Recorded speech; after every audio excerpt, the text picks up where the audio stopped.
നമസ്കാരം. തിരുവനന്തപുരം നഗരസഭ ബി.ജെ.പി വലിയ രീതിയിൽ തന്നെ ഒരു ചരിത്രമായ ഒരു വിജയം നേടിയിട്ടുണ്ടായിരുന്നു. അതിനുശേഷം തന്നെ ആദ്യമേ ബി.ജെ.പി പറഞ്ഞിട്ടുണ്ടായിരുന്നു 45 ദിവസത്തിനകം നരേന്ദ്രമോദി തിരുവനന്തപുരത്ത് എത്തും, വികസനത്തിൻ്റെ എന്തൊക്കെയാണെന്നുള്ളത് അദ്ദേഹം തന്നെ പ്രഖ്യാപിക്കുമെന്നത്. അതിൻ്റെ ആദ്യ പടിയായി തന്നെ അമിത്ഷാ, കേന്ദ്ര ആഭ്യന്തരമന്ത്രി അമിത്ഷാ തിരുവനന്തപുരത്ത് എത്തി ബി.ജെ.പി കൗൺസിലർ നേതാക്കളുമായി ഒരു ചർച്ചയൊക്കെ നടത്തി. നിയമസഭാ തെരഞ്ഞെടുപ്പിന് വേണ്ടിയുള്ള അടുത്ത ചുവടുമാറ്റത്തിലേക്ക്, അതായത് നിയമസഭാ തെരഞ്ഞെടുപ്പിന് വേണ്ടിയുള്ള വർക്കുകളെല്ലാം തന്നെ തുടങ്ങാനായിട്ട് അമിത്ഷാ പറഞ്ഞിട്ടുണ്ട്. ഇപ്പോൾ ചെറുതായി ഒന്ന് ഇടഞ്ഞു നിൽക്കുന്ന ഒരു കൗൺസിലർ അല്ലെങ്കിൽ ഒരു ബി.ജെ.പി നേതാവ് നമ്മുടെ ഇടയിലുണ്ട്. അതായത് ശ്രീലേഖ IPS ആണ്, ശാസ്തമംഗലം വാർഡ് കൗൺസിലർ.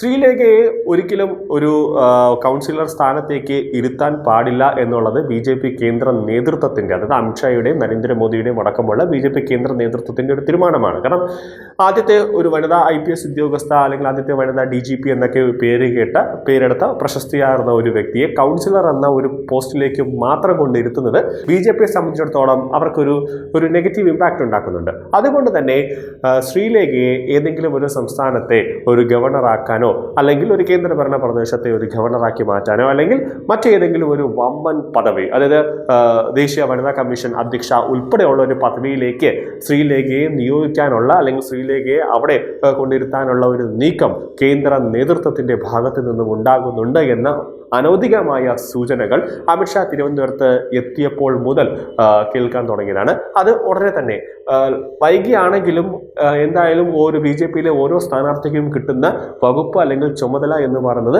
അത്രയും വലിയൊരു ചുമതലയായിരിക്കും. കാരണം ഇത്തിരി ലേറ്റായിട്ടാണെങ്കിലും പക്ഷേ അവർക്ക് വിചാരിക്കുന്ന അല്ലെങ്കിൽ അവർക്ക് അനുയോജ്യമായ ഒരു വകുപ്പായിരിക്കും അല്ലെങ്കിൽ ഒരു പദവിയായിരിക്കും ബി.ജെ.പി കേന്ദ്ര നേതൃത്വം കൊടുക്കുക എന്നതാണ് മറ്റൊരു പ്രധാനപ്പെട്ട കാര്യം. കാരണം നിയമസഭാ തെരഞ്ഞെടുപ്പ് പടിവാതിൽക്കൽ എത്തി നിൽക്കുകയാണ്. തദ്ദേശ തെരഞ്ഞെടുപ്പൊക്കെ വന്നതും അതിൻ്റെ പ്രഖ്യാപനമൊക്കെ നടത്തിയത്. അപ്പോൾ ബി.ജെ.പിയുമായി നല്ല രീതിയിൽ അല്ലെങ്കിൽ രാഷ്ട്രീയ ജനങ്ങളുടെ സ്പന്ദനം അറിയുന്ന ഒരു ബി.ജെ.പി നേതാവിനെ തന്നെ കൗൺസിലർ, അതായത് ബി.ജെ.പി നേതാവിനെ തന്നെ മേയറാക്കണമെന്ന് RSSൻ്റെ ഒരു നീക്കം അല്ലെങ്കിൽ RSSൻ്റെ ഒരു നിർദ്ദേശത്തിൻ്റെ അടിസ്ഥാനത്തിലാണ് PV രാജേഷിനെ തിരുവനന്തപുരം മേയറാക്കി മാറ്റിയത്. അല്ലായിരുന്നുവെങ്കിൽ, അതായത് ഈ നിയമസഭാ തെരഞ്ഞെടുപ്പ് വരാൻ ഇനി 2-3 വർഷമൊക്കെ ഉണ്ടായിരുന്നുവെങ്കിൽ സ്വാഭാവികമായിട്ടും ശ്രീലേഖയെ തന്നെ RSS തിരുവനന്തപുരം മേയറായിട്ട് നിയമിക്കാനുള്ള ഒരു ഉത്തരവ് അല്ലെങ്കിൽ ഒരു നിർദ്ദേശം ബി.ജെ.പിക്ക് കൊടുക്കുമായിരുന്നു. പക്ഷേ ഈ തദ്ദേശ തെരഞ്ഞെടുപ്പ് നിയമസഭാ തെരഞ്ഞെടുപ്പും അടുത്തടുത്ത് വന്നതുകൊണ്ടാണ് ഇങ്ങനെ ഒരു നീക്കം RSSൻ്റെ ഭാഗത്തുനിന്നും ഉണ്ടായത്. അത് RSS തന്നെ അത് ശ്രീലേഖയുമായിട്ട് സംസാരിച്ചതാണ്. അതുകൊണ്ട് തന്നെ RSS തന്നെ മുൻകൈ എടുത്തുകൊണ്ട് ശ്രീലേഖയ്ക്ക് ഒരു നല്ലൊരു പദവി, അത് ഛത്തീസ്ഗഡ് ഗവർണറോ അല്ലെങ്കിൽ മറ്റേതെങ്കിലും സംസ്ഥാനത്ത് ഗവർണർ മാറുന്ന മുറയ്ക്ക് ഒരു റീഷഫ്ലിംഗ് വരുന്ന മുറയ്ക്ക് ശ്രീലേഖയെ അവിടെ ഒരു കൗൺസിലറാക്കി നിർത്താനുള്ളൊരു നീക്കവും നടത്തുന്നുണ്ട്. പക്ഷെ അങ്ങനെ നീക്കം ഒരു നടത്തുമ്പോഴും ശ്രീലേഖ ഏതെങ്കിലും സംസ്ഥാനത്തെ ഗവർണർ ആക്കുമ്പോഴും ഈ കൗൺസിലർ എന്ന പദവി ശ്രീലേഖ മാറില്ല. അവിടെ ഒരു ഉപതെരഞ്ഞെടുപ്പിന്റെ സാധ്യത, അങ്ങനത്തെ ഒരു വിഷയമേ അവിടെ ഉണ്ടാകില്ല.